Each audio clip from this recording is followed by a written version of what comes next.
Money స్ట్రాంగా లేదా power స్ట్రాంగా? పవరే strong. ఎందుకంటే Elon Musk and Jeff Bezos వీళ్ళిద్దరూ టాప్ బిలియనియర్స్. వీళ్ళ దగ్గర డబ్బు ఎంత ఉందంటే వచ్చే 10 తరాలు కాదు, వచ్చే 100 తరాలు కూర్చుని తిన్న డబ్బులు తరగవు. అంత డబ్బు ఉంది. కానీ వీళ్ళిద్దరూ ట్రంప్ ఎలా చెప్తే అలా నడుచుకోవాలి. ఎందుకంటే ట్రంప్ దగ్గర పవర్ ఉంది. ఎలన్ మస్క్ విషయంలో చైనాలో టెస్లా డిపెండెన్సీ పెరిగింది అండ్ అక్కడ బిజినెస్ ఎక్స్పాండ్ చేద్దామని అనుకున్నాడు. కానీ ట్రంప్ కి అది నచ్చలేదు.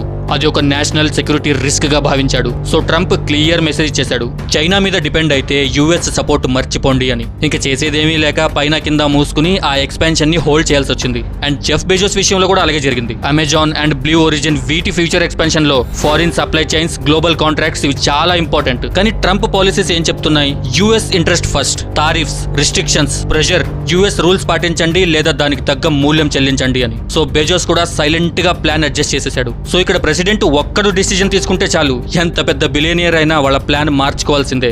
డబ్బులు ఎన్నున్నా పొలిటీషియన్ చెప్పిన మాట వినాల్సిందే.